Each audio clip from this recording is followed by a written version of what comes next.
Confident, confident, confident. I can be confident, confident, confident, confident. I can be confident at work. Hello and welcome to episode 125 of the Confident at Work podcast. I'm your host and your confidence coach, Anna Manning, and it is 2025. Woo! So we had a little podcast hiatus over the Christmas holidays, and we're back. We're back, baby. First thing is that I am teaching a live free masterclass called Grow Your Confidence in 2025. Does what it says on the tin. It's on the 27th of January, 2025. You can sign up, join us live, or get a replay delivered to your inbox. If you listen to the podcast and you like the podcast, come and join us in that class. It is going to do the work that you need to set the foundations for professional confidence in 2025. Click through to the link in the show notes now, sign up and join us. But today, we're talking about pressure. And many of my clients, most of my clients, and maybe you too, are high achieving professionals, used to setting goals, achieving them, succeeding, achieving, etc., etc. And most of them, and maybe you, at least in part, have done that by putting pressure on yourself. Pressure to achieve, pressure to succeed, pressure to improve. Pressure is one of the tactics you've used in your career. However, when it comes to building confidence, real, authentic, in your bones confidence, we have to work the opposite way round.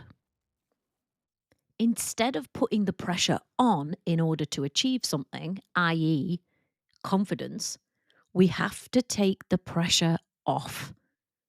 And that might be counterintuitive. It might be not the way you're usually used to working, not the way you're usually used to achieving something.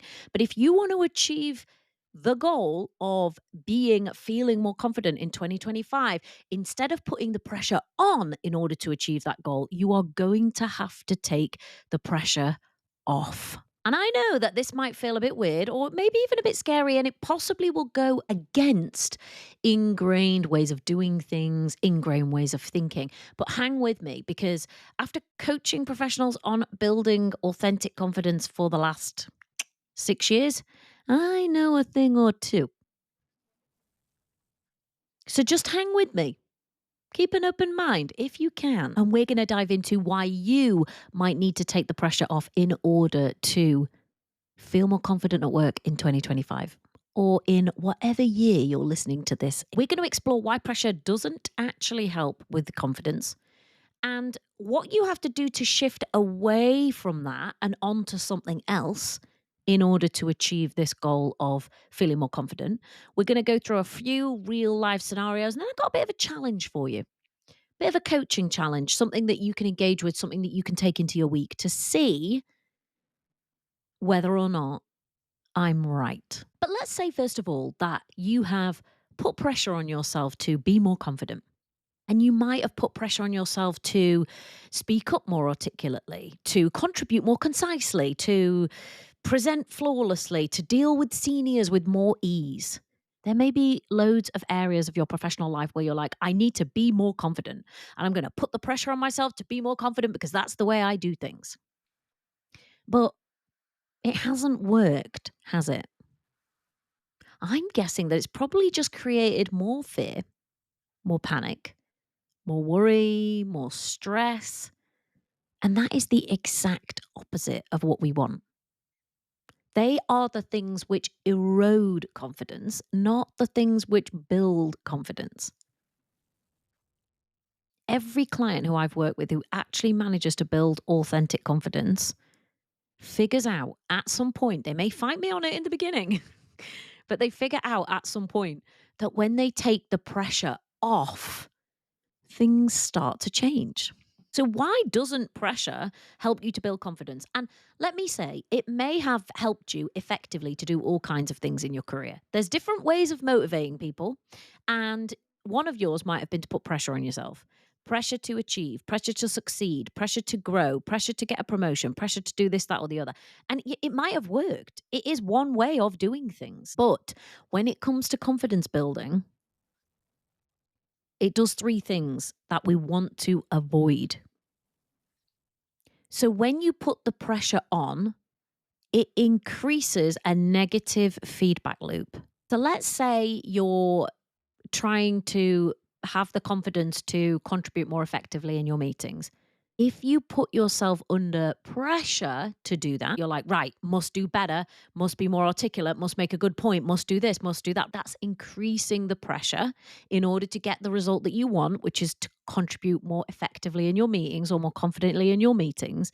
You see how that's going to work, don't you? You already know the answer here.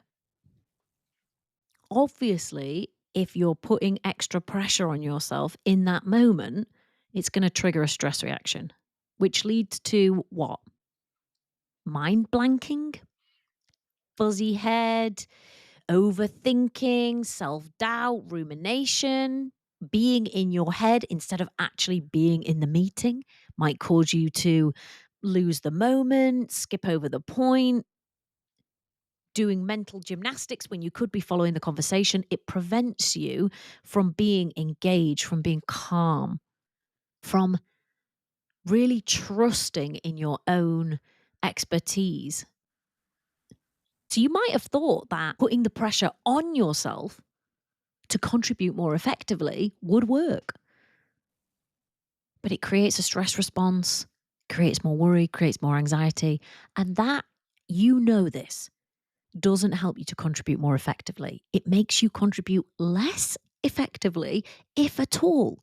So when you put pressure on, it creates this negative feedback loop, this stress cycle, and it makes it harder to do the thing that you're trying to do, especially if you're trying to do something confidently.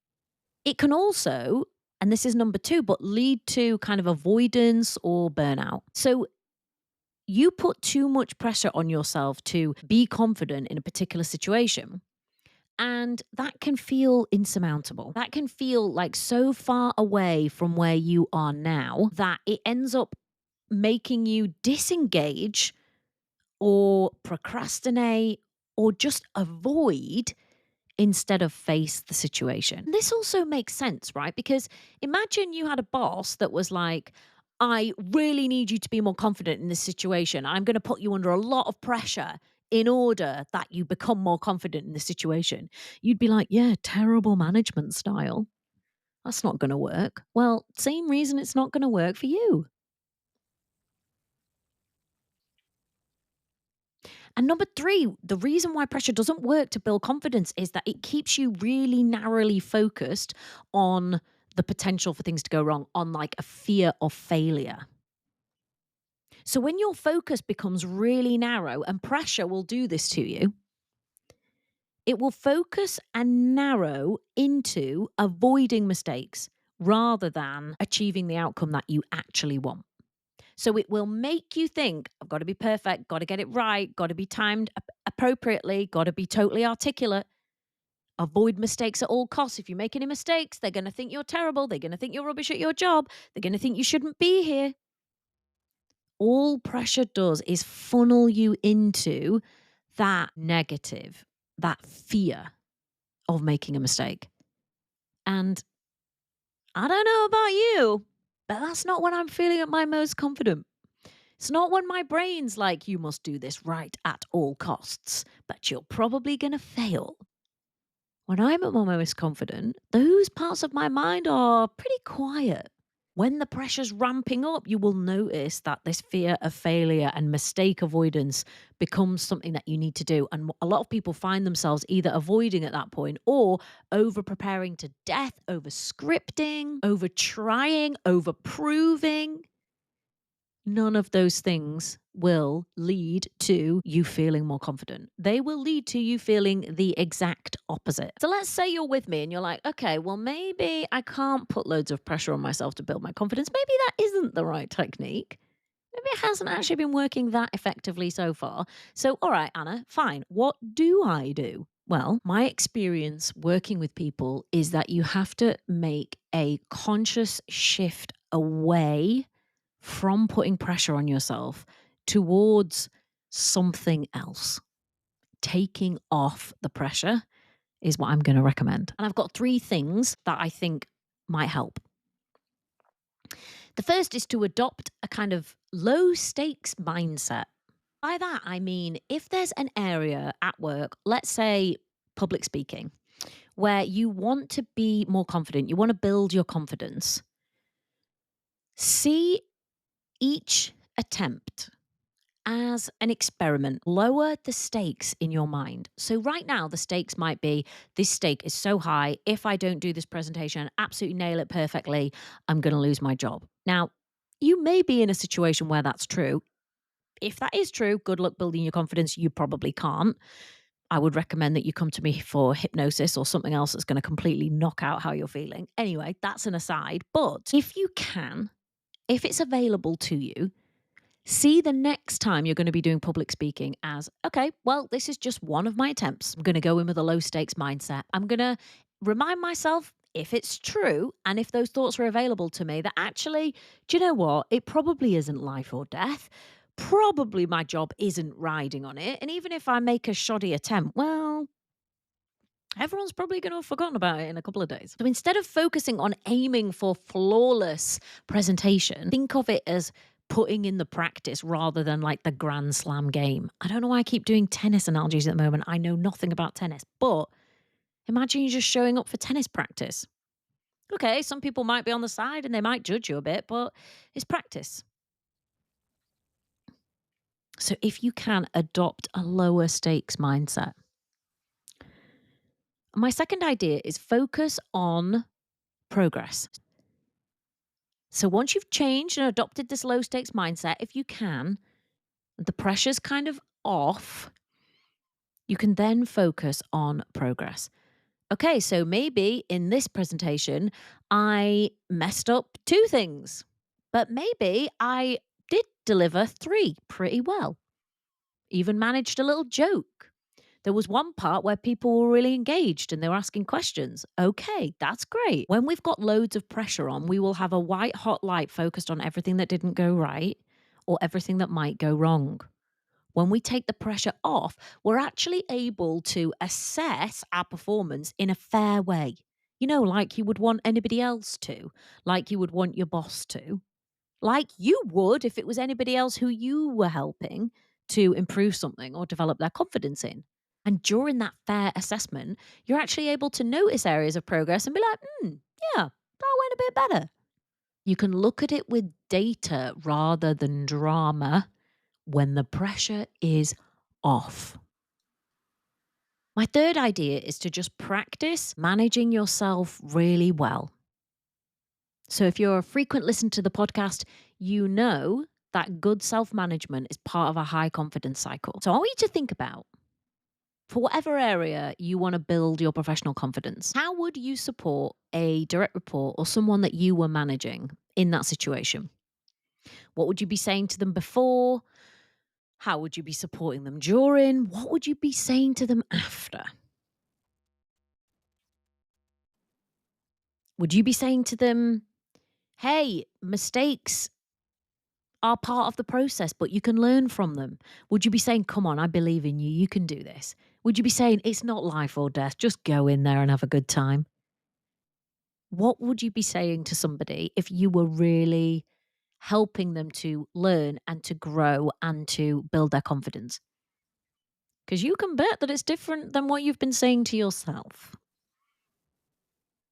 Would you be piling the pressure on them, or would you be attempting to take some of the pressure off? I think you instinctively know, the same as I do, that I'd be trying to take the pressure off rather than put it on. So I'm going to suggest that you could do that for yourself. Be the best boss you've ever had, maybe the best boss you've never had. Before I go in and do something now, I'm like, come on, Anna, you can do this. I believe in you. And for the rare occasion, which is pretty rare now, that I actually start to feel nervous or worried about something, I will come in like my best boss and say, I don't care if you fall flat on your face, Anna. I'm going to be there to pick you up afterwards, and I will never be disappointed with you. I'm always going to say, well done. And even if something goes wrong, I'm not going to beat you up for it. I'm going to tell you that you can do better next time, and that you will do better next time, and that you'll improve, and that it's just part of the process. I actually do that to myself now in real life. I actually talk it out loud if nobody's there. And you wouldn't believe the difference that it makes. The pressure that it takes off me enables me to have so much more confidence. When the pressure's on, we create a stress response. When we create a stress response, we're flooded with adrenaline and cortisol and the other things that come along with stress responses. When that happens, we breathe shallow. We really narrowly focus on the thing that we think is dangerous. Maybe our hands get sweaty. Maybe our face goes red. We lose some of our mental faculties. When the pressure's off, even if you're in a challenging situation, even if you're in a situation that makes you feel a little bit nervous, when the pressure's off, your body is more relaxed. You're more present. You're more engaged with the moment and the people who are around you. You can breathe more deeply. You can contribute without getting all in your head. You can follow the conversation. You can see where things are moving. You can respond to people's points. You can connect. When the pressure's off, your mind's clearer. You have more headspace and your body's more relaxed. And when you're more present and you're more engaged in the moment, you can breathe more easily. And when you're breathing more easily, you're getting all the oxygen that beautiful brain needs. Your mind's clearer. And you might even notice how easy it can be to contribute when you've got something to say. How natural it is to speak with seniors. And how fine you can feel when you're presenting. When the pressure's off, it will get you the result that you want. You will do things more effectively, more easily, with more flow, with better articulation, and with more confidence. Everyone's greatest fear is that if they take the pressure off, they'll be rubbish. But my experience is that when you put the pressure on and you ramp it up, you're more likely to be rubbish. But when you take the pressure off, you fear that you'll be rubbish. But in reality, it's much better. You're much better. You can be clear. You can be calm. You can rely on your expertise. You can trust what you know. You can come in at the right moment. You can add an argument. You can de-escalate someone else's argument. You can present your points. You can trust yourself. There's nothing to prove. You're just there, present, engaged. Maybe you'd even find that you enjoy the things that you didn't enjoy before. Maybe you'd even find that you like your job. Maybe you'd even find, as many of my clients have before, you know what? They actually really like running trainings for people. They used to think they hated it. Turns out they love it. They just hated the pressure that they were under. When they take the pressure off, they can actually enjoy their job, which is pretty sweet. And guess what happens when they take the pressure off and then they enjoy their job? They notice their confidence grows. And so would yours. So I said I have a little challenge for you, and I do. And this is just a little experiment, no pressure. But I want you to think of one place at work where you'd like to feel more confident. You'd like to be more confident. You'd like to do something differently. An area where you've tended, or maybe you've been putting yourself under a bit of pressure to do that. You've been putting yourself under pressure to, be better, be less, be more, be this, be that. and maybe it hasn't really been working that well. This week, could you try and see what happens, just as an experiment, when you take the pressure off? When you lower the stakes in your mind and just notice, how did it feel and what did you learn? And remember, if you want to feel more confident at work, you need to take the pressure off. And if this episode resonated with you, take the challenge and just see what happens. And if you want to share it with me, you're very welcome. I always love hearing from you. Again, if you haven't booked to come to the class Confident at Work in 2025, go to the show notes now, click the link, sign up, and either come and be with us live or get the replay in your inbox. Let's set you up for a Confident 2025. See you in next week's episode. Bye.